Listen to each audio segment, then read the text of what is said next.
Di situ ada kejadian unik, kejadian aneh, kejadian luar biasa.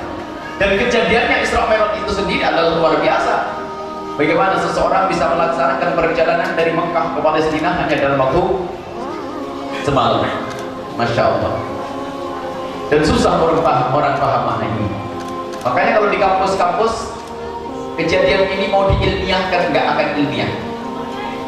Sebab ini bukan pekerjaannya akal untuk menilai dan tidak patuh dan tunduk kepada riset.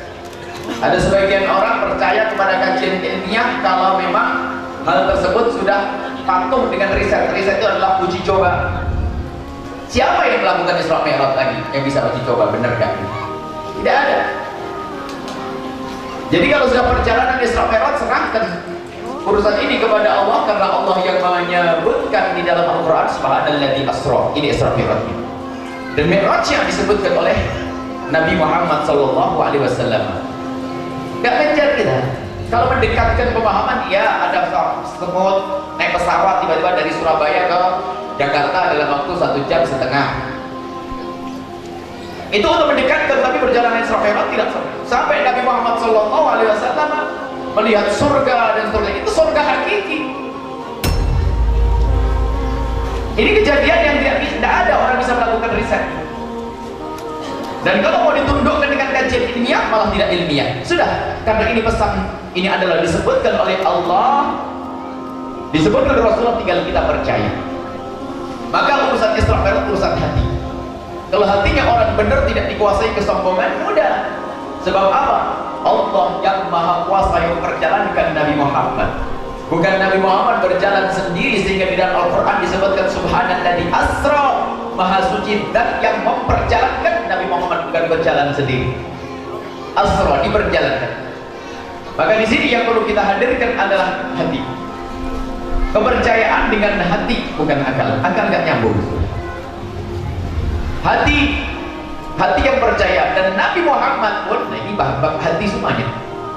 Nabi Muhammad yang mau di Isra Mi'rajkan itu ternyata dihampirkan oleh malaikat Jibril ke sumur Zam-Zam, dibelah dada beliau dengan cara yang hanya Allah dan malaikat Jibril yang tahu, dan Rasulullah setelah dibelah dada Nabi Muhammad, dibersihkan hati beliau yang sudah bersih, baru ditutup kembali, baru Nabi Muhammad layak untuk melakukan Isra Mi'raj.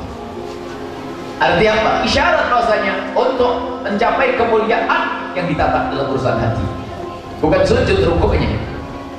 Sujud rukuknya orang sombong menghantarkan ke neraka. Akan tapi hati yang perlu ditata. Sehingga Imam Ghazali rahimahullah ta'ala menyebutkan bahwasanya ilmu membersihkan hati itu fardu ain di atas fardu ain.